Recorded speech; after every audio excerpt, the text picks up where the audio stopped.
Good morning, everyone. How was our night? Hope you all slept very well.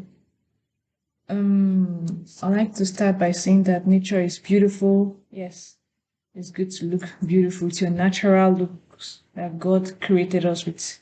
That's the best thing we can do. I celebrate natural beauty. Also want you to know that God is beautiful.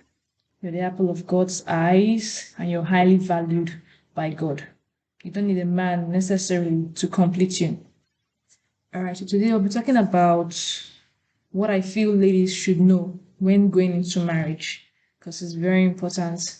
Most times when you get married, you feel, it's going to be rosy, it's time for enjoyment, you're going to stress yourself, but those things are not necessarily true. So I want to encourage we ladies that even while in marriage, there are certain things you must do, and this is to equip you so that your mindset can be reorientated before and during the marriage, what you expected to know, to protect yourself and to preserve yourself. Marriage is not a bed of roses. It has its ups and downs and so many parts that make up marriage. But what I would like to basically talk about is how to make ladies to be strong. It's very important that when getting into marriage, I think for your daily life, you should be very strong. You should be bold. You shouldn't have the spirit of fear or timidity or weakness. No, you should be bold and fearless. If you're not bold, if you're not fearless, if you're weak, people will take it for granted and they'll treat you like trash. And it could be applicable in marriage. Your spouse could treat you as such, especially when you're not bold, or you don't know who you are as a woman. I think it starts by women knowing who they are. It's not about the man, it's about who you are as a woman. As a woman, you're full of power, you're full of energy, you're full of great intellect, you're power packed. Okay, you're doing the man a virtue, you're doing the man a favor to marry him. He's not the one doing the favor. So I want we women to be knowledgeable when getting married. You just don't marry a man because he's good looking, he's handsome. No, you don't do that. That's trash. Sorry to use that word, but you don't do that. It's like you're going to buy a laptop, for instance, in the market. You don't do it based on emotion. You want to know that this laptop has the features you're looking out for. What's the capability? What's the RAM? How fast is it? Does it have the features I want in the laptop? It's not based on emotions. You don't buy a laptop because you're emotional about a laptop. No. If not, you buy a quack laptop because you maybe love the color of the laptop. You now make a mistake of buying a very bad laptop because you love the color. You don't do that because you spent money. So it is in marriage. In marriage, you are giving a part of yourself, a part of your valuable self to another person. So you must evaluate that person critically. You must know that person as much as possible. These are the first steps you must take before you decide to be very vulnerable with the person. This is like things you must do before you even decide to marry the person. And even while in marriage, these are things you should keep doing. You should be observant. You know, if your husband begins to have a particular character he didn't have when you guys got married, you should be observant. You should notice and then begin to ask yourself questions and begin to say, okay, I noticed he has changed. What can be the cause? So before you go into marriage, you must know who you're marrying. You must know the person, his character. It's not his looks, it's not how much money he has. Those things are not relevant. They're relevant, but these are more relevant. These are more important. What is the character of this person? You must first of all know what you yourself as a person want in a man. Looks and money are important, but they're not the key things. There are other things that are more important. And that is the character of a man. The Bible says, do not be deceived by the looks of a man. So don't marry a man because he's handsome, because he's tall. No, all those things are not the real reason why you should marry a man. You should look out for the character of the man. What kind of person am I marrying? What is his character? And that is why before you marry, you should date the person for about a year or more so that within those periods you can see the person's real attributes. Naturally, men are hunters. What's a hunter? He wants to get the kill, and that's it. So that is why before marriage, the man is all over you, sending you messages, he's all over you, buying you this, buying you that. That is during the courting stage. Now, once he has married you, it's like he has just won a game. He might not be doing those things he was doing before marriage. But my key focus is that women should be strong. When you're married, don't forget, in fact, before you get married, have your dreams, things you want to achieve. Don't say, hey, I'm getting married. The man comes with his plan. You now forget about your own dreams. No. I'm not saying don't be submissive. No. Be submissive, but also ensure that you have dreams for yourself because you're also a creature. You were existing before that man walked into your life. And I guess it's because of the good characters that you had that attracted that man. So don't say now that you're married, you forget or you don't have dreams, you don't have goals, you don't have things you want to achieve. No, that is a very, very big mistake you'll be making to yourself and for yourself. So have your dream, have your goals, have your life, live your life, but still care for your family, but still be yourself. Things you want to do for yourself, have those things mapped out. Many people make the mistakes of saying you're married or you're about to get married, you now just live a very carefree life. You don't have dreams, you don't have goals, you don't have things you want to achieve. You're not eager about developing yourselves. Don't do that. That is a great devalue and disservice to yourself. Nobody can love you as much as you yourself can love yourself. Yes, nobody. Your husband might, yes, but I give you an assurance that you're in a better position to love yourself more than anybody.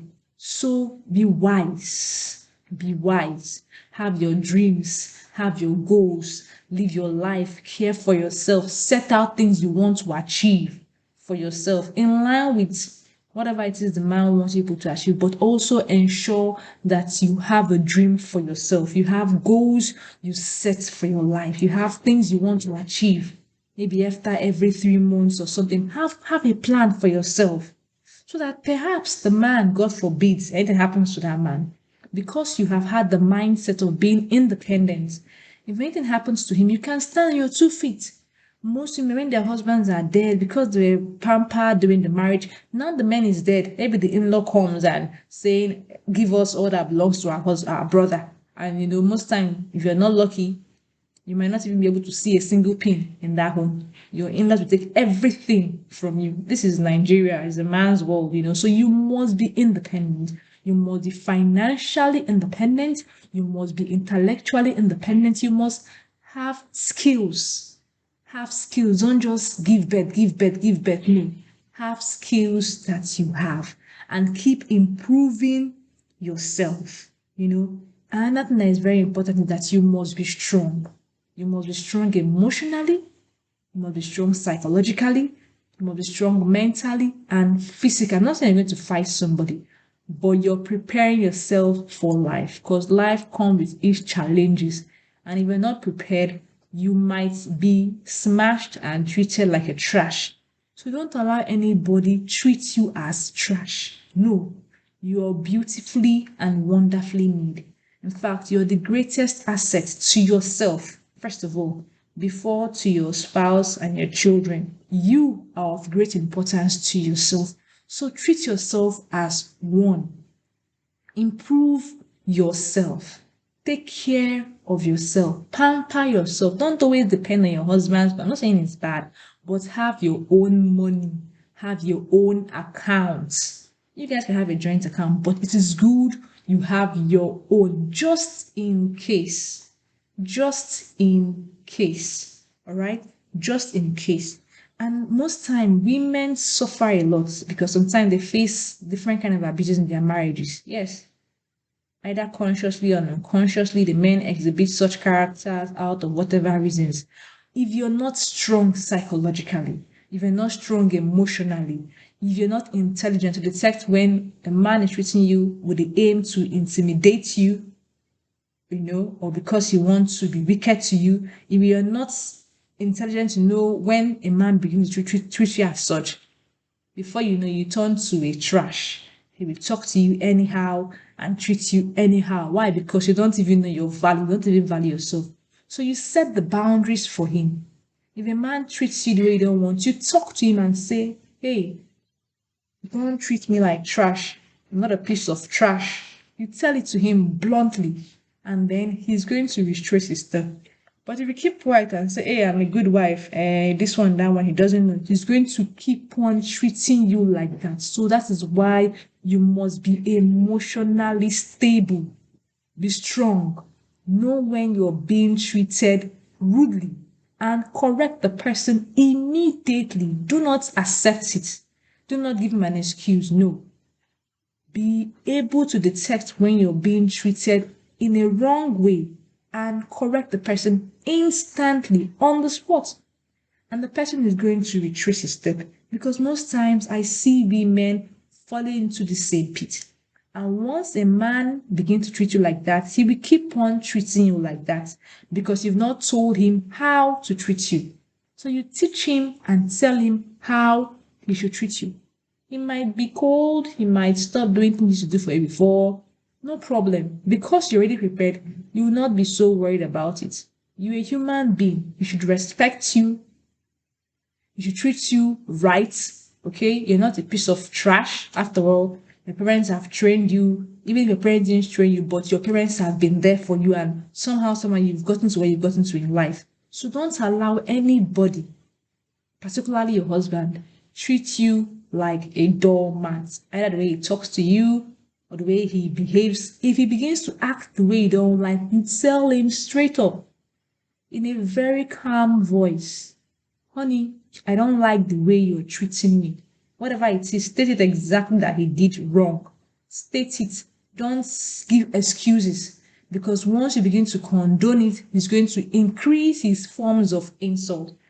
Women go through so many things in marriage. Some are battered and they are ill-treated. Why? Because they close their eyes to the signs. And I blame them.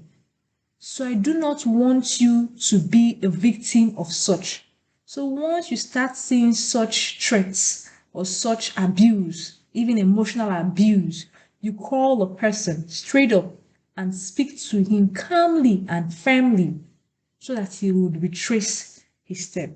So I want you all to keep being independent, keep being bold, keep being strong, keep improving yourself, and have your dreams, have goals for your life. All right? Don't say I'm married and just leave yourself loose. No. Keep living as if you are the one taking care of yourself. Yes. So that if perhaps the man misbehaves tomorrow, you have already built yourself with that mindset. And that will make the man respect you more and value you more because he knows that you know your worth. Yes, you must know your worth. So I love you all and I wish you all a very beautiful and a wonderful. I know that God loves you. You're the apple of his eyes. He cherishes you and don't allow anybody treat you like trash. Thank you very much.